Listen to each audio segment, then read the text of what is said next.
దేవుని పరిశుద్ధమైన నామమునకు స్తుతి మహిమ ఘనత ప్రభావములు కలుగును గాక. ఈ సమయంలో దేవుని వాక్యమును మీ మధ్యలో పంచుకోవడానికి నేను ఎంతగానో సంతోషముగా ఉన్నాను. చాలాసార్లు మీరందరూ ఏం చేస్తారంటే, మీ శ్రేయోభిలాషులు, మీ మిత్రులు, మీ యొక్క కుమార్తెలు, మీ కుమారులు మీ వద్దకు వచ్చినప్పుడు వారికి కొన్ని చక్కని సలహాలు ఇస్తారు. నీవు బాగుపడాలంటే ఇవి నువ్వు ఖచ్చితంగా చేయాలి. నీ జీవితము బాగుపడాలి అంటే నేను చెప్పిన సలహాలు నీవు పాటించాలి. మీ జీవితాలలో మీరు సుఖముగా, సౌఖ్యముగా, సంతోషముగా, క్షేమముగా, ఆనందముగా ఉండాలి అంటే నేను అనుభవంతో చెప్తున్నాను, ఈ విధంగా మీరు చేస్తే మంచిది అని ఇక్కడున్న మీరందరూ కూడా మీ స్నేహితులకు, మీ శ్రేయోభిలాషులకు, మీ యొక్క కుమారులకు, కుమార్తెలకు ఇవన్నీ టిప్స్ వారి జీవితంలో బాగుండాలని ఇస్తూ ఉంటారు. ఒకవేళ మీరు ఎంత చెప్పినా మీ కుమారులు కానివ్వండి, కుమార్తెలు కానివ్వండి, స్నేహితులు కానివ్వండి, శ్రేయోభిలాషులు కానివ్వండి, వినకపోతే మీరందరూ ఏమంటారంటే, నేను చెప్పినట్లు నీవు వినకపోతే ఈ జన్మలో నిన్నెవరు కూడా బాగు చేయలేరు అని ఖచ్చితంగా అంటారు. సో వారు బాగుపడాలని మీరు కోరుకుంటారు. వారి ఫ్యూచర్ సంతోషముగా ఉండాలని, వారి బ్రతుకు సుఖమయముగా ఉండాలని ఇలాంటి సలహాలు ఇస్తూ ఉంటారు. దేవుని వాక్యములో కూడా యోహాను సువార్త 5వ అధ్యాయం 1 నుండి 18 వచనాలు బాగా చదివినట్లయితే, యోహాను సువార్త 5వ అధ్యాయము 1 నుండి 18 వచనములలో యేసుక్రీస్తు కూడా ఒక వ్యక్తి బాగుపడాలని, ఒక వ్యక్తి తన జీవితాంతం సంతోషముగా ఉండాలని, ఒక వ్యక్తి సుఖముగా, క్షేమముగా, మంచిగా ఉండాలని అతని దగ్గరికి వచ్చి ఒక చక్కని మాట సెలవిస్తాడు. ఆ మాట ఏమనగా, యోహాను సువార్త 5వ అధ్యాయము 6వ వచనములో, యేసు వాడు పరియునుట చూచి వాడప్పటికీ బహుకాలము నుండి ఆ స్థితిలో నున్నాడని ఎరిగి స్వస్థపడగోరుచున్నావా అని వానిని అడగగా, యేసు ప్రభు ఆ కుంటివాని దగ్గరికి వచ్చి, లేకుంటే ఆ యొక్క పక్షవాయువుతో బాధపడుచున్న ఆ వ్యక్తి దగ్గరికి వచ్చి, నీవు స్వస్థపడగోరుచున్నావా? నీకు బాగుపడాలని ఉందా? నీ బ్రతుకు, నీ జీవితం సంతోషముగా ఉండాలని ఉందా అని ఒక ప్రశ్న ఆ వ్యక్తికి యేసు ప్రభు వేసినట్లు మనము చూస్తున్నాం. నీవు స్వస్థపడగోరుచున్నావా? ఇది చాలా ముఖ్యమైన విషయం. యేసు ప్రభు తనకు తాను ఆ వ్యక్తి దగ్గరికి వచ్చి దయగల మాట చేత, కృపగల మాట చేత, కనికరము గల మాట చేత, ఒక కనికరము కలిగి అతని దగ్గరికి వచ్చి, నీవు స్వస్థపడగోరుచున్నావా అని అడిగాడు. యేసు ప్రభు మాట ఆ యొక్క పెరాలసిస్, పక్షవాయువుతో బాధపడుచున్న ఆ వ్యక్తి, లేకుంటే కుంటితనముతో బాధపడుచున్న ఆ వ్యక్తి ఆ మాట వినగానే 4 పనులు చేశాడండి. తన బ్రతుకు సుఖముగా ఉండాలని, తన జీవితము సంతోషంగా ఉండాలని, ఆ రోగము నుండి విడుదల కలగాలని, ఆ రోగము నుండి స్వస్థత పొందాలని ఆ యొక్క వ్యక్తి యేసు ప్రభు ఆ ప్రశ్న వేసిన వెంటనే అతడు 4 పనులు చేశాడు. 4 పనులు చేసి స్వస్థత పొందాడు. 4 పనులు చేసి తన జీవితం యేసుక్రీస్తు కృప ద్వారా ధన్యకరముగా మార్చుకున్నాడు. 4 పనులు చేసి తన జీవితాన్ని ఆనందమయముగా, సుఖముగా, సంతోషముగా మార్చుకున్నాడు. కేవలం యేసుక్రీస్తు ఒక్క మాట విని, నీవు బాగుపడాలని కోరుకుంటున్నావా? నీ జీవితం బాగుండాలని కోరుకుంటున్నావా? యేసు ప్రభు చెప్పిన ఆ మాట యొక్క కృంటివాడు విని, ఇంగ్లీష్లో ఇన్వాలిడ్ అని ఉంటుంది. యేసు ప్రభు ఆ ఒక్క మాట చెప్పిన వెంటనే ఇతడు చేసిన 4 పనులలో మొట్టమొదటి పని ఏంటంటే, దేవునికి స్తోత్రము కలుగును గాక, తన యొక్క స్థితిని యేసు ప్రభుకు చెప్పుకున్నాడు.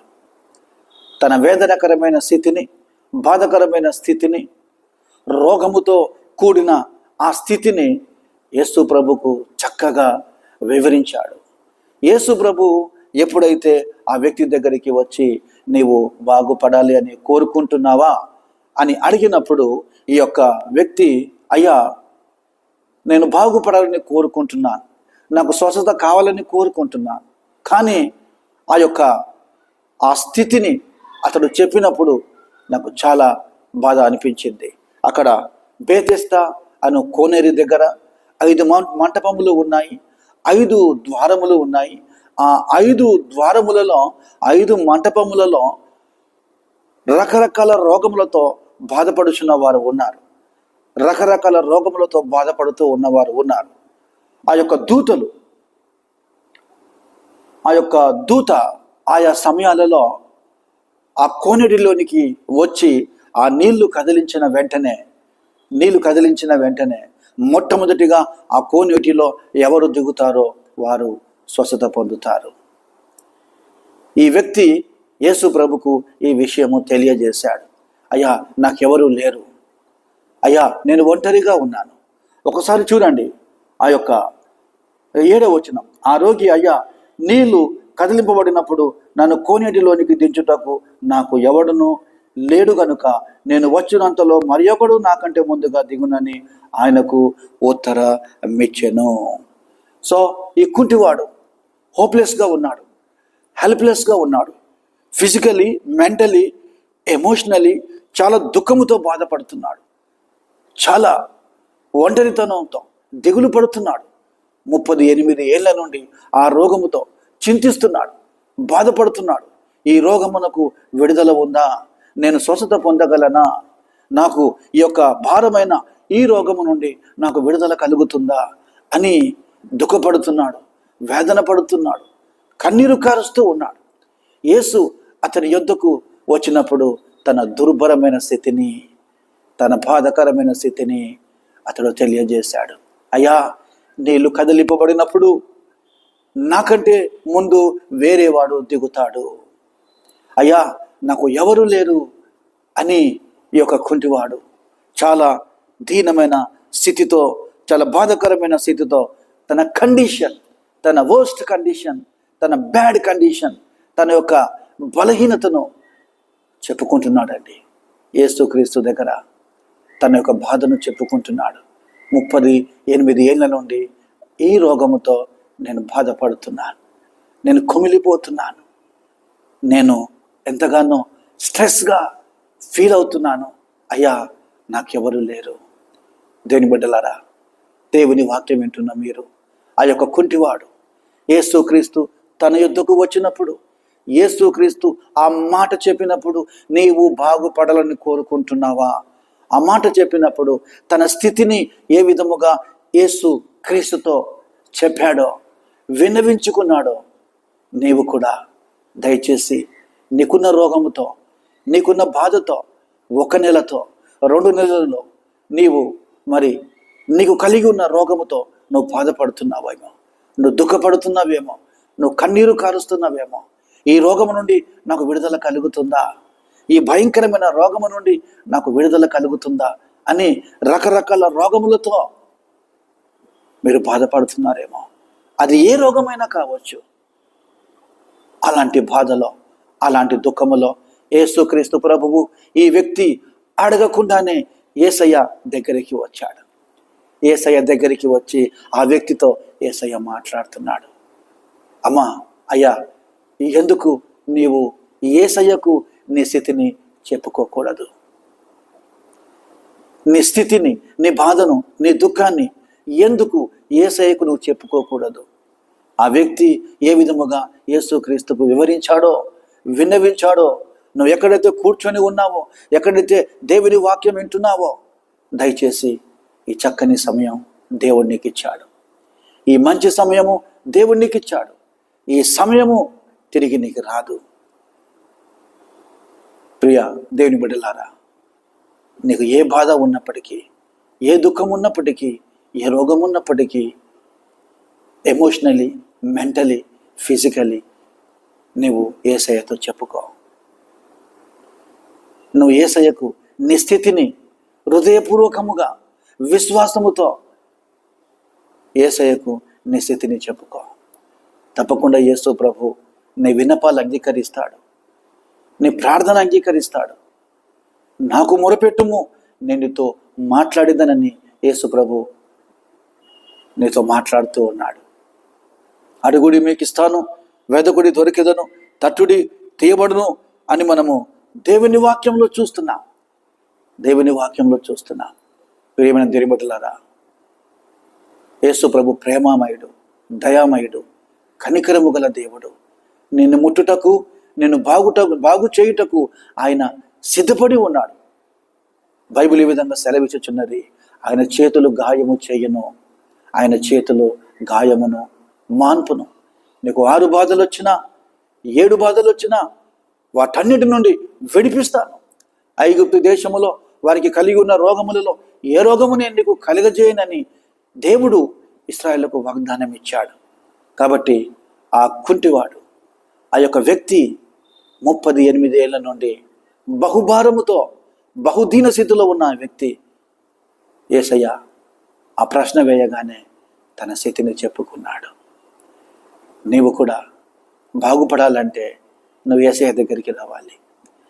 జీవాహారము, జీవజలము, శాశ్వతమైన నిత్య జీవమును, స్వస్థతను అనుగ్రహించే యేసుక్రీస్తు దగ్గరికి నీవు రావాలి.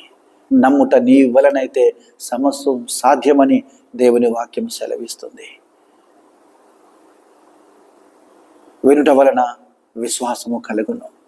విశ్వాసహితమైన ప్రార్థన రోగిని స్వస్థపరచును.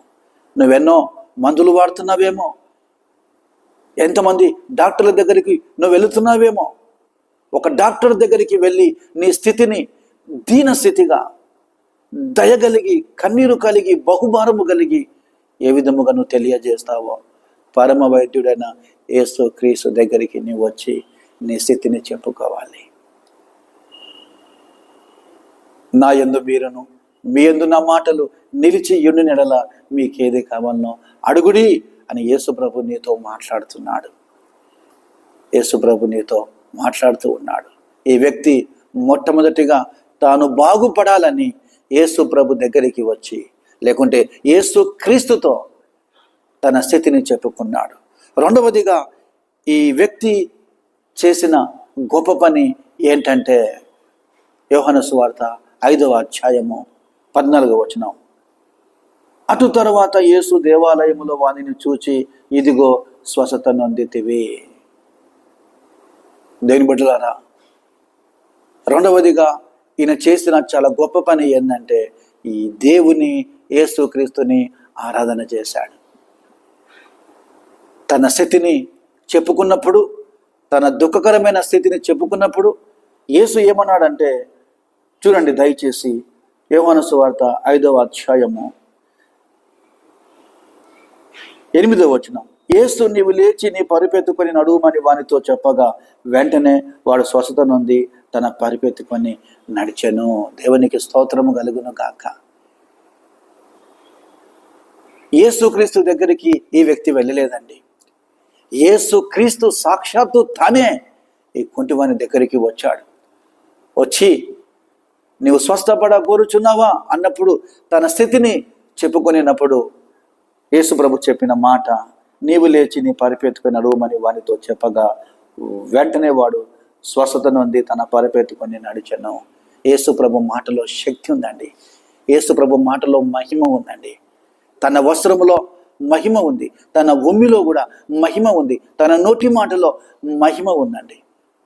నీవు లేచి నీ పరిపెత్తుకొని నడువుము అని చెప్పిన వెంటనే వాడు లేచి తన పరిపెత్తుకొని స్వస్థత పొంది లేచి నడిచాడు. ఎంత గొప్ప విషయం అండి. 38 ఏళ్ల నుండి రోగముతో లేవలేక కూర్చుండి నిస్సహాయత స్థితిలో ఉన్న అతని దగ్గరికి యేసు ప్రభు వచ్చి స్వస్థపరిచాడు, బాగు చేశాడు, లేచి నడిచాడు.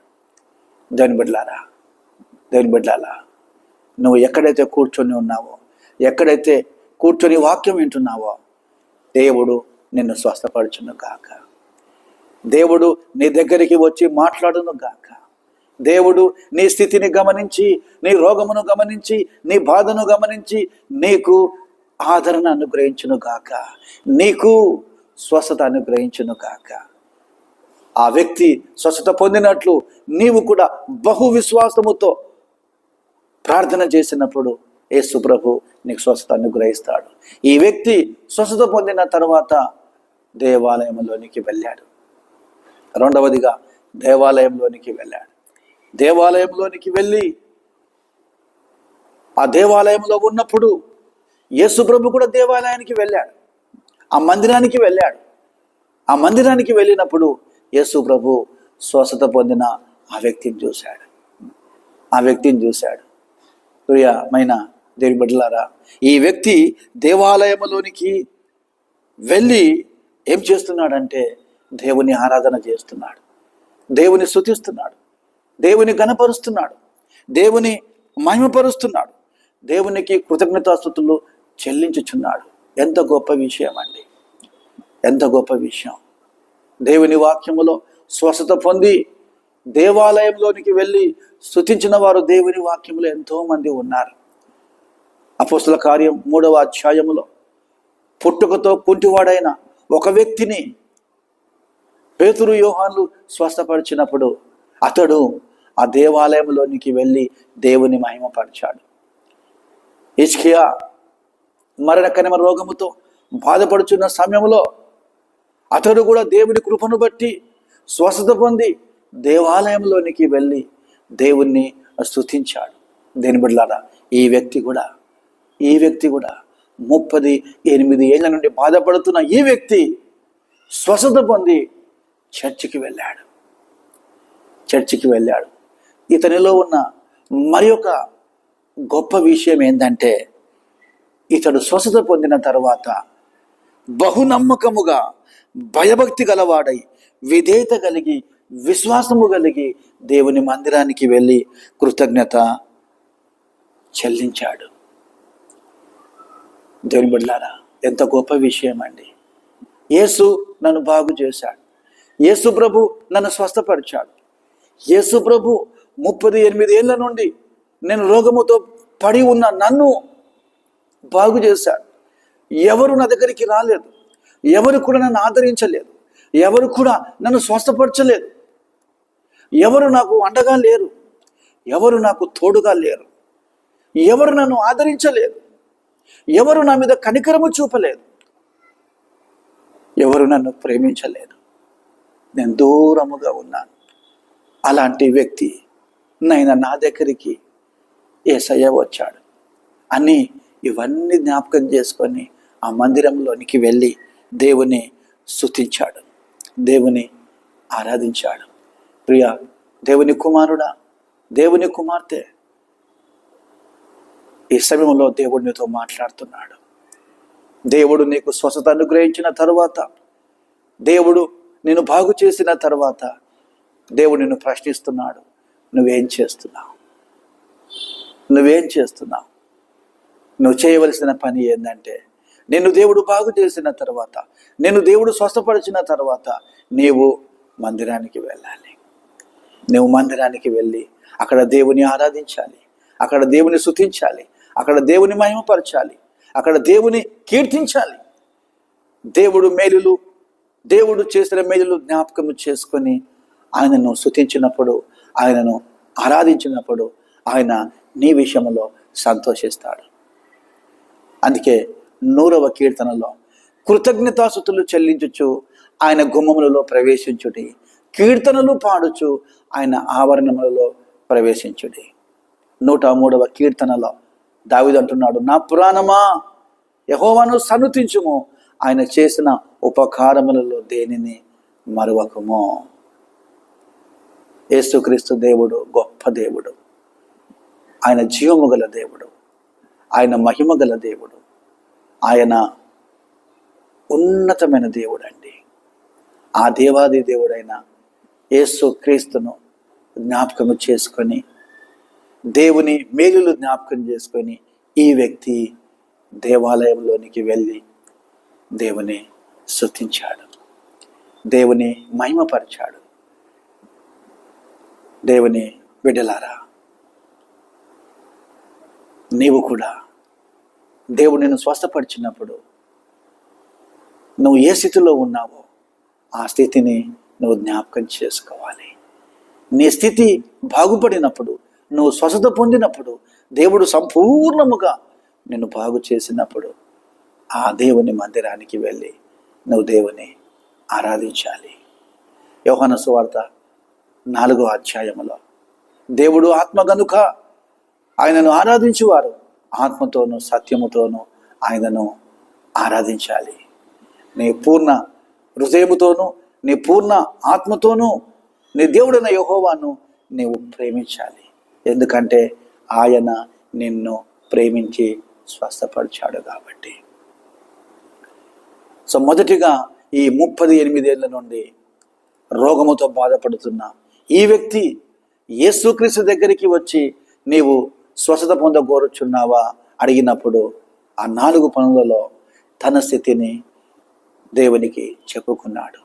రెండవదిగా వెంటనే దేవుని మందిరానికి వెళ్ళి దేవుని ఆరాధించాడు. మూడవదిగా ఈయన చేసిన పని మనము గమనించినట్లయితే ఇతడు హెచ్చరికను స్వీకరించాడు. ఆ వార్నింగ్ను, ఆ గద్దింపును స్వీకరించాడు. మీకు తెలుసా ఎలాంటి గద్దింపును స్వీకరించాడంటే, ఎలాంటి హెచ్చరికను స్వీకరించాడంటే అతడు చాలా చక్కగా ఆ దేవుని గద్దింపును తన హృదయంలోనికి ఆస్వాదించాడు. దేవుని గద్దింపును, దేవుని హెచ్చరికను అతడు పూర్ణమైన మనసుతో స్వీకరించాడు. యోహాను సువార్త 5వ అధ్యాయము 14వ వచనం. అటు తరువాత యేసు దేవాలయములో వానిని చూచి, ఇదిగో స్వస్థత నొందితివి, మరీ ఎక్కువగా కీడు నీకు కలగకుండునట్లు ఇకను పాపము చేయకుమని చెప్పగా,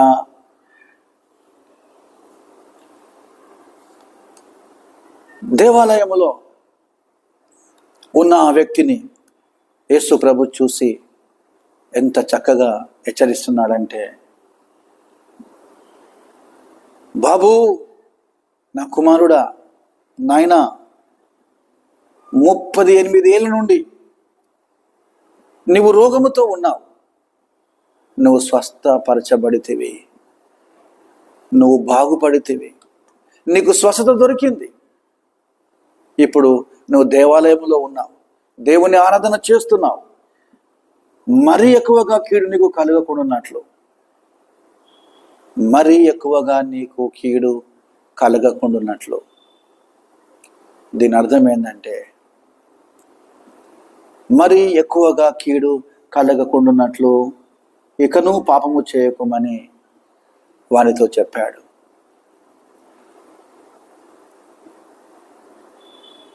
నువ్వు పాపము చేశావు, పాపము ద్వారా రోగమును సంపాదించుకున్నావు. దేవుని కృపను బట్టి నీవు స్వస్థత నువ్వు పొందావు. మరీ నీకు కీడు కలగకుండా నువ్వు పాపము చేయొద్దు. దీని అర్థం ఏంటంటే, నువ్వు బాగుపడ్డావు, నువ్వు స్వస్థత పొందావు. ఒకవేళ మరీ నువ్వు పాపము చేస్తే, నీవు తిరిగి పాపము చేస్తే ఈ శ్రమ నీకు మళ్ళీ సంభవిస్తుంది, ఈ రోగము మరీ నీకు సంభవిస్తుంది. తిరిగి నువ్వు ఇకను పాపము చేయకుమని యేసు ప్రభు ఆ వ్యక్తితో చెప్పాడు. నువ్వు మళ్ళీ పాపము చేస్తే ఈ శ్రమ నీకు, ఈ కీడు నీకు మరీ ఎక్కువగా కలుగుతుంది, జాగ్రత్త అని హెచ్చరించాడు. దేవుని బిడ్డలారా, ఆ హెచ్చరికను ఈ వ్యక్తి స్వీకరించాడు. అయ్యో, నాకు మరీ ఎక్కువగా కీడు కలగకుండా, నేను ఆ యొక్క శాపములో ఉండకుండా, ఆ కీడులో ఉండకుండా నేను ఇక పాపము చెయ్యను అని ఆ హెచ్చరికను ఈ వ్యక్తి స్వీకరించాడు. ఎందుకంటే దేవుని వాక్యం సెలవిస్తుంది, పాపం వలన వచ్చు జీతము మరణము. అందుకే పౌలు అంటున్నాడు, నేను తెలియక చేసి తిని గనుక, తెలియక పాపము చేసి తిని గనుక నేను కనికరింపబడి తిని. తెలియక పాపము చేస్తే కనికరం ఉన్నది, తెలిసి పాపము చేస్తే కీడు ఉన్నదండి. దేవుడు దుష్టత్వము చూసి ఆనందించు దేవుడు కాదండి. నీ శరీరంలో ఉన్న ప్రతి అవయవము, నీ బాడీలో ఉన్న ప్రతి అవయవము, నీ మనసు, నీ హృదయం, నీ కళ్ళు, నీ చేతులు అన్నీ కూడా నీతి సాధనములుగా దేవుని కొరకు వాడబడాలి. నీతి సాధనములుగా దేవుని కొరకు వాడబడాలి. పాపము చేసిన వాడు పాపానికి దాసుడు. పాపము పరిపక్వమై మరణమును కన్నుని దేవుని వాక్యములో మనం చూస్తున్నాం. దేవుని బిడ్డలారా, పాపం వలన వచ్చు జీతము మరణం. ఈ వ్యక్తి యేసు ప్రభు ఇచ్చిన ఆ యొక్క మాటను, ఆ యొక్క హెచ్చరికను స్వీకరించాడు. ఇక నేను పొరపాటు చేయను, ఇక నేను పాపము చేయను, పాపము జోలికి వెళ్ళను. యేసు నన్ను బాగు చేశాడు. ఆ దేవుని మహిమపరచాలి, ఆ దేవుని స్తుతించాలి, ఆ దేవుని ఘనపరచాలి అని ఆ యొక్క హెచ్చరికను తాను స్వీకరించాడు.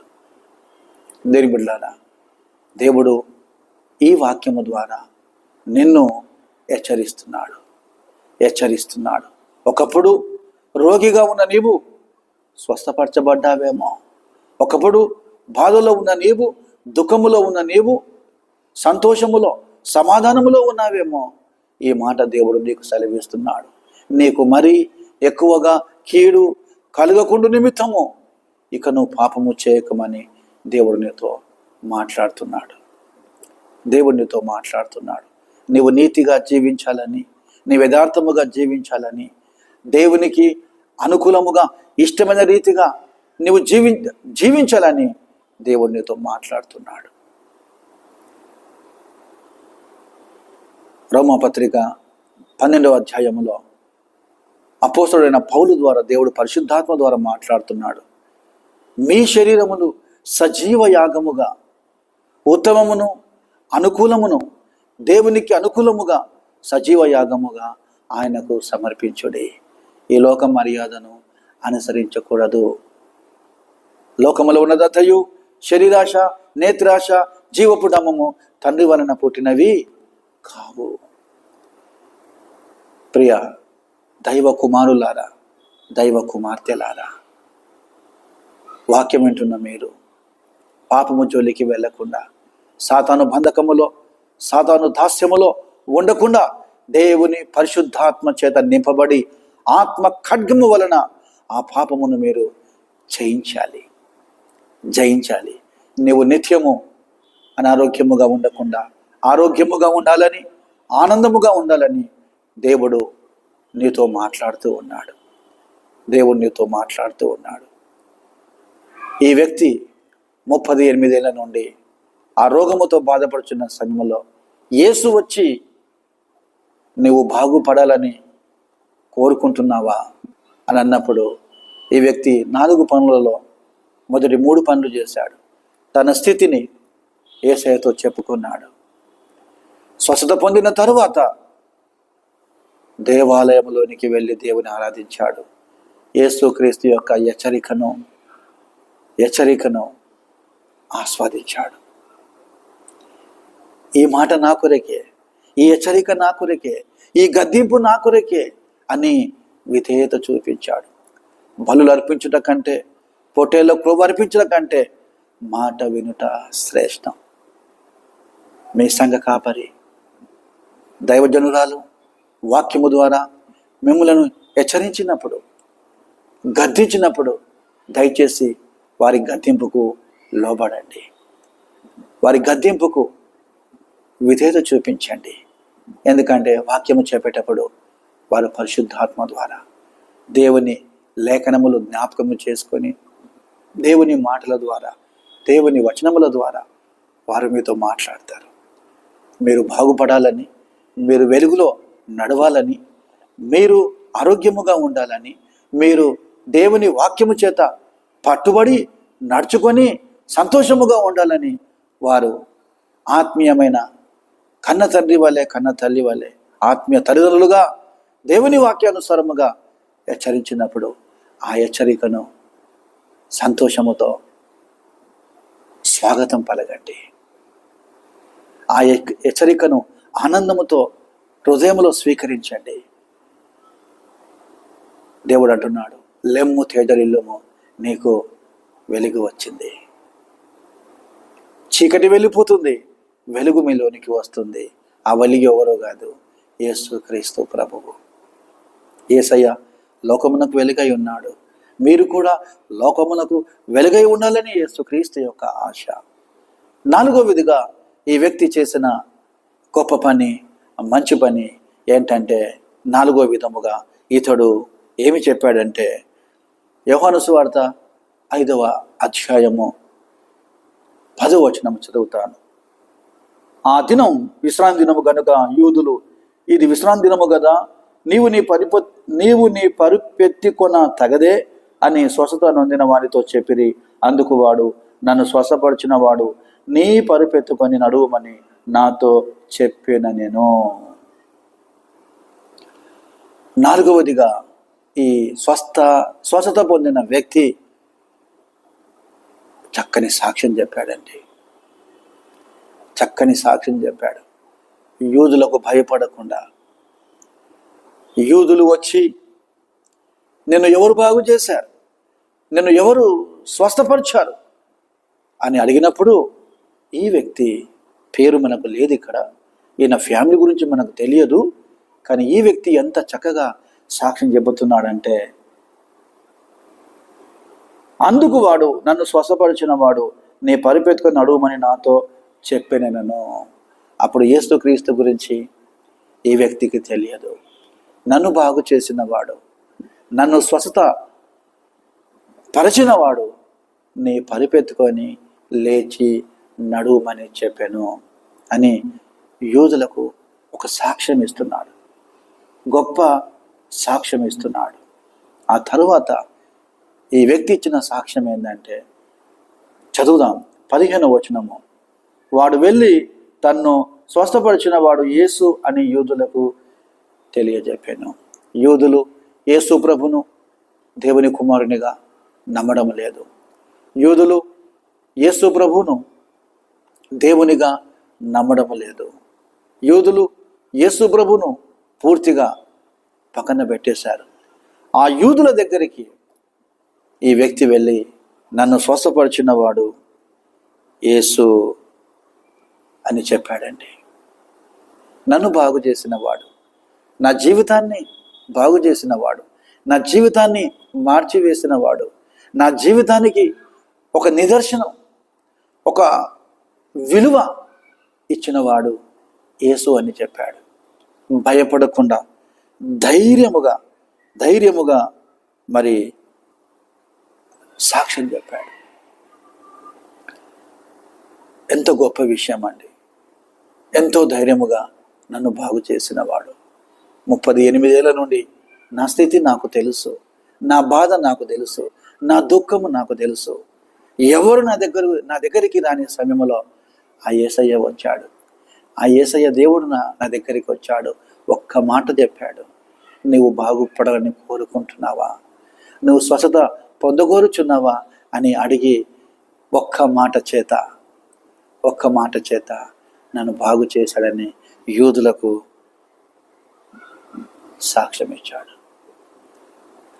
ప్రతి చోటని సాక్షిగా ప్రభువా నేనుండునట్లు, ప్రతి చోటని సాక్షిగా ప్రభువా నేనుండునట్లు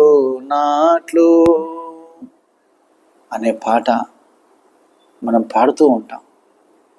ఈ యొక్క వ్యక్తి, స్వస్థత పొందిన వ్యక్తి యేసు ప్రభు గురించి సాక్ష్యం ఇచ్చాడు. దేవునితో మాట్లాడుతున్నాడు. పరిశుద్ధాత్మ దేవుడు నీతో మాట్లాడుతున్నాడు. నా కుమారుడా, నా కుమార్తె,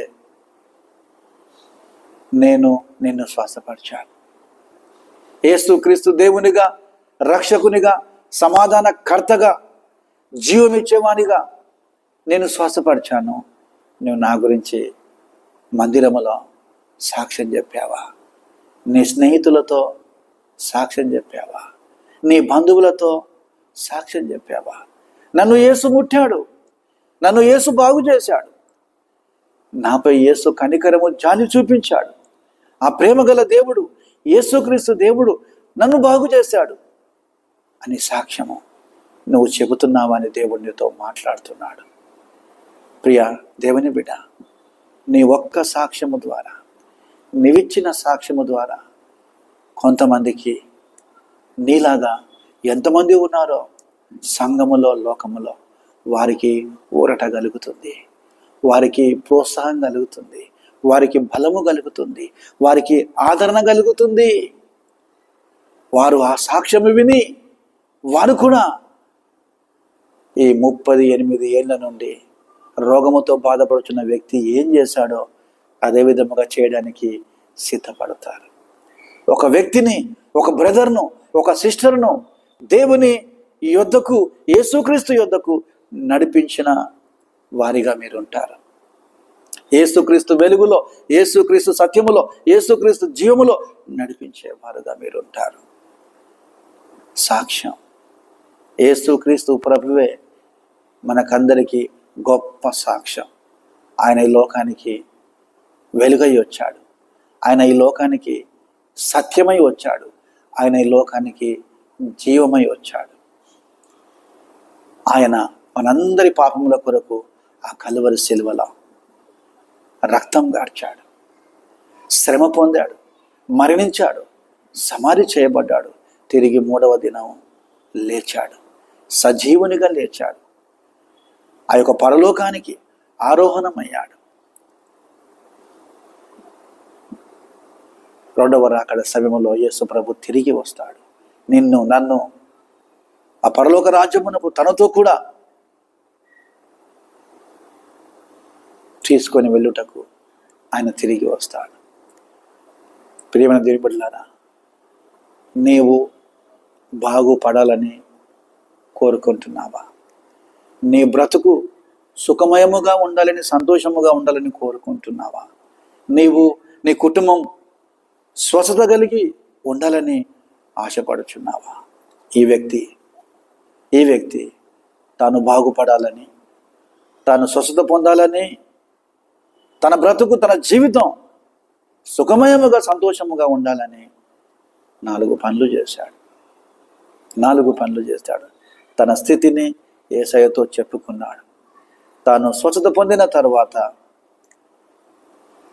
మందిరములో దేవుని ఆరాధించాడు. యేసు ప్రభు ఇచ్చిన హెచ్చరికను హృదయపూర్వకముగా ఆస్వాదించాడు. ఒక సాక్షికరమైన వ్యక్తిగా ప్రజలలో నిలబడిపోయాడు. కాబట్టి ఈ సమయంలో దేవుడు నీతో మాట్లాడుతున్నాడు, పరిశుద్ధాత్మ దేవుడు నీతో మాట్లాడుతున్నాడు. ఈయన వలె, ఈ వ్యక్తి వలె నీవు కూడా చేయాలని, నీవు కూడా వాక్యం వింటున్నా, నీవు కూడా, మీరందరూ కూడా చేయాలని దేవుడు ఇష్టపడుతున్నాడు. తీర్మానం చేసుకోండి దయచేసి. దేవుని వాక్యం వింటున్న మీరు చక్కగా మీ హృదయంలో తీర్మానం చేసుకోండి. దీన మనసు కలిగి అడగండి, విశ్వాసముతో అడగండి, ప్రార్థన పూర్వకముగా అడగండి. యేసు, నా స్థితి నీకు చెప్పుకుంటా. యేసు, ఆదివారం మందిరానికి వెళ్ళినప్పుడు నా పూర్ణ హృదయముతో నిన్ను ఆరాధన చేస్తాను. యేసు, నీ హెచ్చరికను నేను మనస్ఫూర్తిగా ఆస్వాదిస్తాను. యేసు, నేను నీకు సాక్షికరముగా ఉంటాను. తీర్మానం చేసుకోండి. నీ జీవితం ధన్యమయం అవుతుంది. నీవు, నీ కుటుంబము క్షేమంగా, సంతోషముగా ఉంటారు. అలాంటి కృప దేవుడు మీకు అనుగ్రహించును గాక. ప్రార్థన చేద్దాం. తలలు వంచండి, కళ్ళు మూసుకోండి. నేను మీ కొరకు ప్రార్థన చేస్తాను. పరిశుద్ధమైన తండ్రి, జీవము గల ప్రభువ, మహోన్నతుడా, సర్వోన్నతుడా, నీకు వందనాలు. ఇంతవరకు వాక్యము విన్న బిడ్డల్ని బట్టి వందనాలు. తీర్మానం చేసుకొనిన బిడ్డల్ని బట్టి వందనాలు. ఆత్మస్వరూపిగా అయ్యా వారి దగ్గరికి వెళ్ళండి, వారి హృదయంలో ఉండండి, వారి మనసులో ఉండండి, వారి ఆత్మలో ఉండండి. ఈ 4 తీర్మానములు వారు చేసుకునే విధముగా, ఆ 4 తీర్మానములను బట్టి నడుచుకునే విధముగా పరిశుద్ధాత్మ చేత నడిపించండి. అయ్యా నీ కనికరము, నీ దయ, నీ వాత్సల్యత వారి మీద ఉండును గాక. నీ చేతులు వారి మీద ఉండును గాక. ఆయుష్, ఆరోగ్యం వారు పొందుదురు గాక. ప్రతి బలహీనత, దుఃఖము, వేదన, నిట్టూర్పు వెళ్ళిపోవును గాక. నీ ప్రకాశం, నీ వెలుగు వారి మీద నిత్యము ప్రకాశింపబడును గాక. యేసు నామములో ప్రార్థన చేస్తున్నాము తండ్రి. ఆమేన్.